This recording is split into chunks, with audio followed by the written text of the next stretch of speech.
किसानों की मजबूरी का फायदा उठाने वाले 2 बैंक कर्मचारियों को पुलिस ने गिरफ्तार किया है। लोन लेकर ट्रैक्टर खरीदने वाले किसान और कंस्ट्रक्शन के काम से जुड़े लोगों को ये कर्मचारी कानूनी कार्रवाई का डर दिखाकर उनका ट्रैक्टर छीन लिया करते थे। बाद में ट्रैक्टर मनमाने कीमत पर किसी और को बेचकर अपनी जेबें भरकर बैंक को भी धोखा देते थे।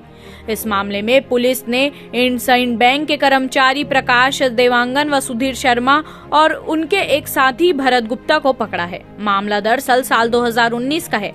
खरोरा के रहने वाले इतवारी राम ने शिकायत में बताया था कि उसने ट्रैक्टर खरीदा था, किस्त जमा नहीं कर पाया तो बैंक कर्मी प्रकाश और सुधीर घर पर आ धमके और जबरन ट्रैक्टर जब्त करके ले गए। कुछ महीने बाद बैंक के दूसरे कर्मचारियों ने धावा बोलकर छानबीन की तो पता लगा कि प्रकाश ने ट्रैक्टर बैंक को देने की जगह खुद किसी और को बेच दिया। थाना खरोरा के ग्राम पचरी निवासी इतवारी नेतान के द्वारा अभी कुछ दिन पहले थाना खरोरा में जाकर रिपोर्ट लिखाया था कि जुलाई 2020 में उसका एक ट्रैक्टर था, जिसे ट्रैक्टर के जो बैंक है इंडसइंड, जहाँ से वो फाइनेंस कराया था, वहाँ के जो 2 कर्मचारी प्रकाश देवांगन और सुधीर शर्मा आकर के ले गए थे।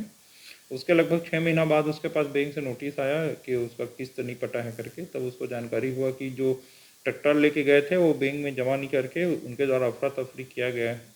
इस संबंध में प्राथमिक तौर पर 420 का मामला थाना खरोरा में अपराध पंजीबद्ध किया गया और विवेचना किया गया। विवेचना के दौरान पाया गया कि जो प्रकाश देवांगन सुधीर शर्मा हैं, ऐसे कई जगहों से जो किसान हैं उनसे ट्रैक्टर को ले जा करके बैंक में जमा न करके अन्यत्र जगह बेच दिए हैं, जिस पर अभी आज आरोपियों को गिरफ्तार किया गया है और प्रकरण में अभी विवेचना जारी है। आने वाले समय में जो संबंधित बैंक है या जहाँ जहाँ बेचे हैं उसमें आगे थाना प्रभारी द्वारा सूक्ष्मतापूर्वक विवेचना की जा रही है और निश्चित रूप से इसमें आगे विवेचना के दौरान और अन्य आरोपी भी बढ़ेंगे जिनको विधिवत कार्रवाई की जाएगी। सर, कितनी गाड़ियों को उन लोगों ने अभी तक के जो विवेचना में जानकारी मिला है कि ऐसे 9 प्रकरण हैं जिनमें इन्होंने किसानों से ट्रैक्टर को लेकर के दूसरे जगह अफरा तफरी करके बेचे हैं और संबंधित बैंक में जमा नहीं किए हैं।